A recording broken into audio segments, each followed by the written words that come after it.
నమస్తే, welcome to 99 TV.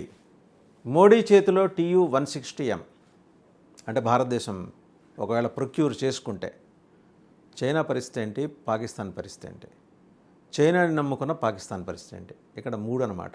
చైనాని విడిగా చూడాలి, పాకిస్తాన్ని విడిగా చూడాలి, పూర్తిగా చైనా మీద ఆధారపడి బతుకుతున్న పాకిస్తాన్ బతుకును కూడా చూడాలి.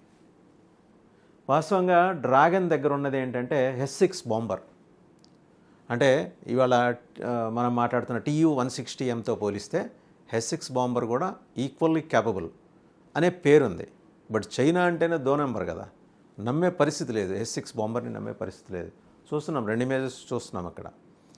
TU-160M క్యాలిబర్ కెపాసిటీ, అలాగే దాని వేగం, దాని వెలాసిటీ ఇవన్నీ చూస్తుంటే చైనా బిత్తరపోతుంది. ఎందుకంటే H-6 బాంబర్కి అంత కెపాసిటీ లేదు, అంత డిస్టెన్స్ని కవర్ చేసేంత శక్తి సామర్థ్యాలు కూడా H-6కి లేవు. కారణం ఏంటంటే, ఒకసారి ఈ TU-160Mని వైట్ స్వాన్ అని పిలుస్తుంటారు అండ్ బ్లాక్ జాక్ అని కూడా పిలుస్తారు.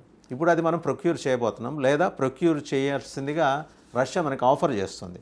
సరే, ఫైనాన్షియల్ లాజిస్టిక్స్ అవన్నీ పూర్తయితే బహుశా మనం ప్రొక్యూర్ చేసే అవకాశాలు ఉన్నాయి.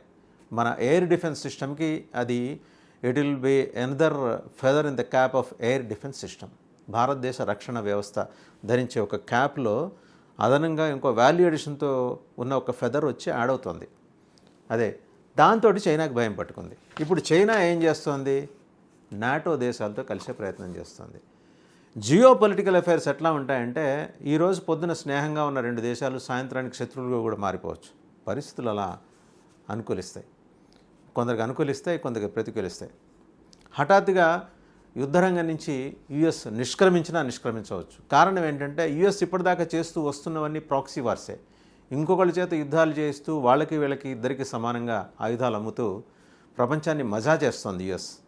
ఇవాళ ప్రపంచాన్ని మజా చేసే కార్యక్రమాన్ని ఎదురొడ్డి నిలవటానికి రష్యా ముందుకు వచ్చింది TU-160M తోటి.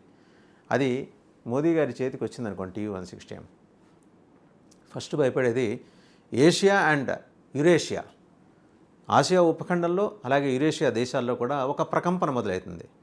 అటు నాటో దేశాలకి భయమే, ఇటు చైనాకి భయమే. అంటే మన శత్రువులు సంఖ్య పెరుగుతుంది, మన శత్రువుల అందరూ కూడా ఉమ్మడిగా ఒకే వేదిక మీదకి, ఒకే ప్లాట్ఫామ్ మీదకి వచ్చే ప్రయత్నం జరగచ్చు. అదే జరిగితే మన పరిస్థితి ఏంటి? ఏం వరీ కానక్కర్లా. మన దగ్గర ఆల్రెడీ ఉన్న అగ్ని, ఆకాష్, సూర్య, ఇంకా ఇతరత్ర అంశాలు చాలా ఉన్నాయి. మనకి మాట్లాడుకుంటూ వస్తే చాలా బాంబర్స్ ఉన్నాయి. TU-160M మనకు వచ్చి యాడ్ అయింది అనుకోండి. యాడ్ అయితే దాన్ని మనం ఏ రకంగా వినియోగించుకుంటామంటే, ఆల్రెడీ ట్రైనింగ్ కోసం ఒక 40 మంది పైలట్లని రష్యాకి పంపించారు. ఒక్కసారి TU-160M టేక్ ఆఫ్ అయిందంటే కనీసం 4 పైలట్లు ఉండాలి. ఎలాంటి వాళ్ళు? మెరికల్ లాంటి వాళ్ళు ఉండాలి. దాన్ని ఆపరేట్ చేయడానికి, దాన్ని మేనేజ్ చేయడానికి. దాని స్పీడే గంటకి 2000 కిలోమీటర్లు ఉంటుంది. 12,300 కిలోమీటర్ల పాటు అసలు మరోసారి ఫ్యూయల్ నింపుకునే అవసరం లేకుండా ప్రయాణిస్తుంది. ఎలాంటి వేగంతో ప్రయాణిస్తుంది, దాని లక్షణాలు, ప్రామాణికత అవన్నీ వాటన్నిటి ముందు H-6 బాంబర్, చైనా దగ్గర ఉన్న డ్రాగన్ దగ్గర ఉన్న H-6 బాంబర్ దిగదుడుపు. ఈ కంపారిజన్ని అంతర్జాతీయ వేదికల మీద డిఫెన్స్ ఎక్స్పర్ట్స్ చేస్తున్నారనమాట. సో ఇప్పుడు అలాంటి ఒక బ్రహ్మాండమైన వెపన్ని, దాన్ని మరి ఎయిర్క్రాఫ్ట్ వెపనే మనకి, ఒక బాంబర్ని మనం తీసుకొచ్చి మన దగ్గర పెట్టుకుంటున్నాము అంటే తక్షణం ఏషియన్ రీజన్లో భయపడాల్సిన దేశాలు మనల్ని చూసి 3 ఉంటాయి. చైనా, పాకిస్తాన్, బంగ్లాదేశ్, అలాగే చైనాని నమ్ముకుని బతుకుతున్న శ్రీలంక, ఇలా చిన్న చితక దేశాలన్నీ కూడా. అండ్ అలాగే అటు అరేబియా సముద్రంలో, ఇటు బే ఆఫ్ బెంగాల్లో కూడా చైనా మన మీద సర్విలెన్స్ పెంచుతుంది, ఆల్రెడీ ఉంది. అండ్ అంతర్జాతీయ జలాలు దాటి అవతల చైనా ఇప్పటికే కొన్ని వార్షిప్స్ని మోహరించి ఉంచింది భారత్ వైపు. అణ్వస్త్రాలు ఉన్నాయి అందులో, ఎవరు కాదనలేదు. కానీ అదేమి అణ్వస్త్రాలు ప్రయోగించదు. మా దగ్గర ఉన్న ఏ క్షణంలో అయినా భారత్ మీద మేము అణ్వస్త్రాలు ప్రయోగిస్తామని. అది ప్రయోగించే లోపలే ఈ TU-160M వెళ్ళిపోతుంది, వెళ్ళి టార్గెట్స్ని ఛేదించుకుంటూ వెళ్తుంది. ఒకసారి TU-160M దాని కెపాసిటీ, క్యాపబిలిటీ ఏంటో తెలుసుకుందాం. ఇది సోవియట్ యూనియన్లో TU-160 బేసిక్ మోడల్ని 1970sలో డెవలప్ చేశారు, లేట్ 90s. ఇది world's most over sized and fastest supersonic bomber. చూడటానికి మంచి సుమోలాగా ఉంటుంది. Supersonic bomber, fastest supersonic bomber.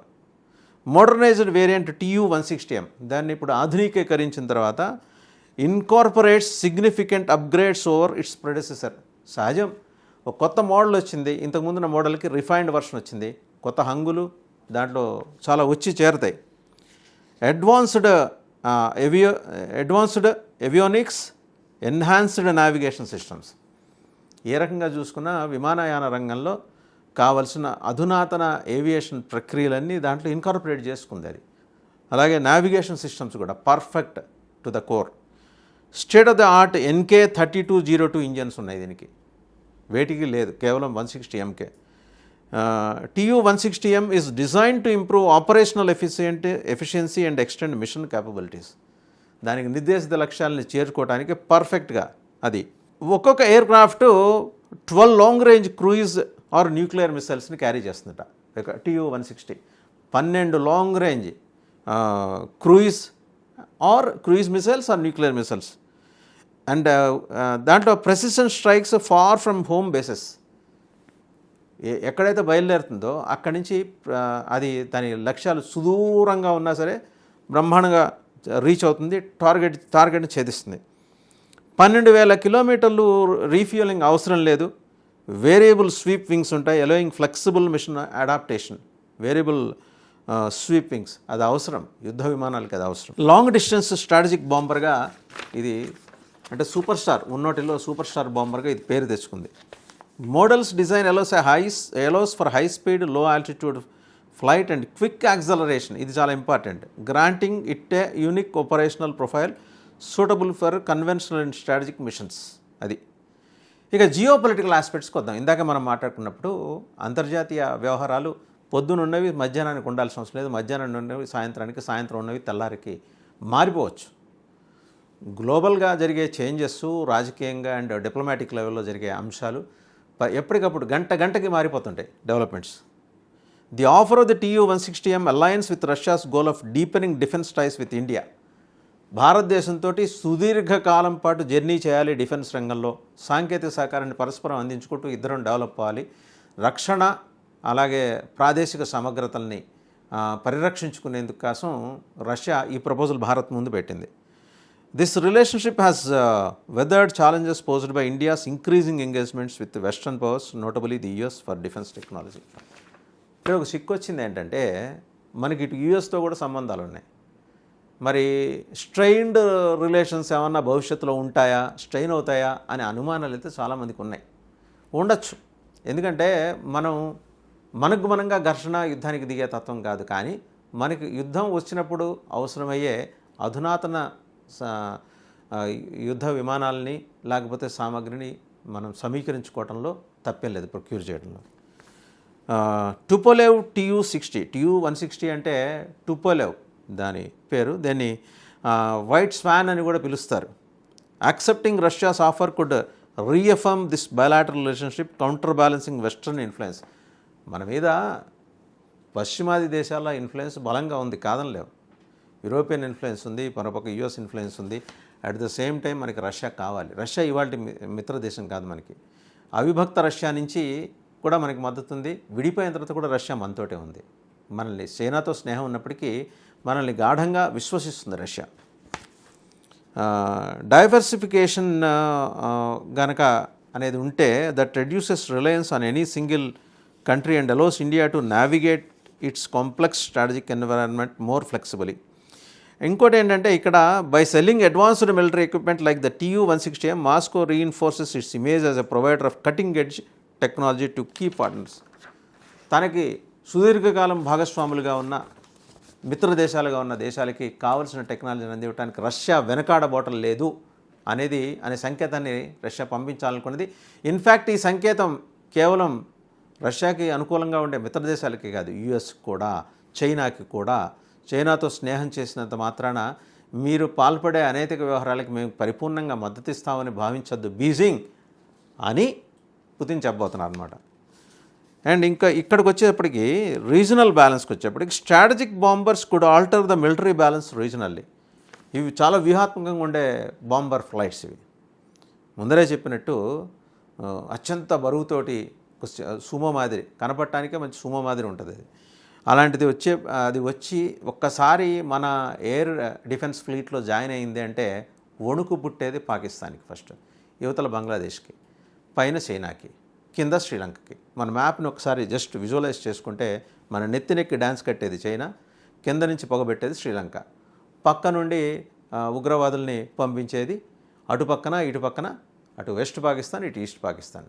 ఈ దరిద్రాలన్నింటి నుంచి బయటపడాలంటే మనకి TU-160M అవసరం ఉంది. ఇది నిక్కచ్చిగా చెప్తున్నది. అయితే for instance though formidable China's fleet of H-6 bombers lakhs the same speed and range as the TU-160M. దీని రేంజీ TU-160M రేంజీ పెద్దదే, స్పీడ్ కూడా ఎక్కువే.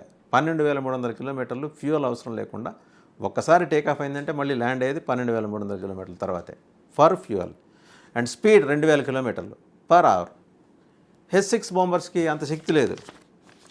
Thus, India's acquisition could establish a new tier of deterrence, countering strategic depth advantages that adversaries maintain. రోజు మనల్ని భయపెట్టి నీతో వ్యాపారం ఆపేస్తా, నీ మీద యుద్ధం చేస్తా, సియాచిన్ గ్లేజర్ దాటొస్తా, మిమ్మల్ని కవ్విస్తా, మణిపూర్ దగ్గర ఇన్ఫిల్ట్రేషన్ చేయిస్తా అని పెచ్చవేషాలు వేసే చైనాకి గట్టిగా గుచ్చే కార్యక్రమం అనమాట TU-160M మనం ప్రొక్యూర్ చేసుకోవటం. కాస్ట్ ఫ్యాక్టర్ వచ్చేప్పటికీ హై ప్రైస్ ఉంటుంది సహజం 160Mకి. బడ్జెటరీ ఇంప్లికేషన్స్ చాలా ఉంటాయి. అండ్ డాక్ట్రినల్ ఛాలెంజెస్ అంటే bomber survivability in contested air space that India is likely to face is another issue for consideration. Survivability ఏంటి అంటే సర్టెన్ అట్మాస్ఫియర్స్కి, సర్టెన్ ఎన్విరాన్మెంట్స్కి సర్టెన్ థింగ్స్ సూట్ అవుతాయి. ఇప్పుడు మరి దీనికి సంబంధించి అలాగా further more integrating the strategic bomber into IAF operations would require significant investments. ఇక్కడే మనం మాట్లాడుకోవాల్సింది. దాన్ని ఇంటిగ్రేట్ తీసుకొచ్చి మన ఎయిర్ డిఫెన్స్ సిస్టంలో TU-160M అనేది ఇంటిగ్రేట్ చేయాలి మన ఆపరేషన్స్లో అంటే దానికి బోల్డంత ఇన్వెస్ట్మెంట్ కావాలి. పైలట్ ట్రైనింగ్ ప్రోగ్రామ్స్ కావాలి. అందులో భాగంగానే 40 మందిని మొదట పంపించడానికి భారతదేశం సంసిద్ధత వ్యక్తం చేసింది రష్యాకి. Training specialized crews and adapting new operational doctrines may also present a challenge as India's air force has historically not fielded heavy bombers. ఇంతవరకు మనం హెవీ బాంబర్స్ని ఎక్కడ ఫీల్డ్ చేయలేదు, కానీ ఈరోజు అవసరం పడింది. ప్రపంచంలో జరుగుతున్న పరిణామాలని మనం కనుక గమనిస్తే అవసరం పడింది. సరే, priority లిస్ట్కి వచ్చేప్పటికీ Tupolev TU-160 may not occupy a high priority in the Indian Air Force Defence Acquisition Plan, but India focuses primarily on enhancing its missile defence. Missile డిఫెన్స్లో మన తీరుతెన్నుల్ని అలాగే మన శక్తియుక్తుల్ని పెంచుకోవడానికి ఇది అవసరం. కాబట్టి మరి ప్రయారిటీ లిస్టులో లేకపోయినా TU-160M మీద ఫోకస్ చేయాల్సిన ఒక నెసెసిటీ అయితే మనకుంది. If India integrates the TU-160M into its Air Force, it will signify a significant milestone in its defense modernization. డెఫినెట్గా ముందరే చెప్పినట్టు మన డిఫెన్స్ క్యాప్లో ఒక ఫెదర్ వచ్చి కొత్త ఫెదర్ వచ్చి జాయిన్ అయితే వాల్యూ ఎడిషనే.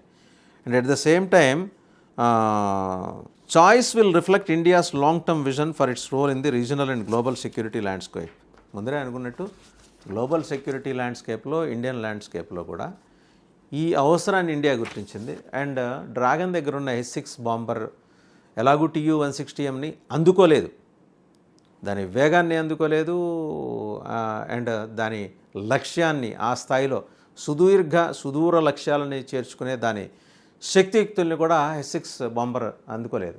అందుకనే మోదీ ప్రిఫర్ చేస్తున్నారు TU-160M. And Modi wants to give a signal and warning to NATO nations. Ukraine భుజం మించి మా మీద తుపాకీ పేల్చే ప్రయత్నం ఏదైనా చేస్తే తాటత్తయిస్తా అనే విషయం ఆయన చెప్పాడు. అణ్వస్త్రాలను కూడా మోసుకెళ్లే cruise or nuclear missiles capacity ఉన్న ఒకేసారి 12 ఉన్న TU-160M బాంబర్ మన దగ్గరికి వచ్చింది అంటే భయపడాల్సింది NATO దేశాలు. ఎలాంటి పిచ్చి వేషాలు వేయటానికి అమెరికా కూడా మరి ఒకసారి వెనకం చేసే పరిస్థితి. 12,000 కిలోమీటర్ల దూరాన్ని జస్ట్ దిక్కులు మార్చుకుంటే అమెరికా కూడా కవర్ అయిపోతుంది.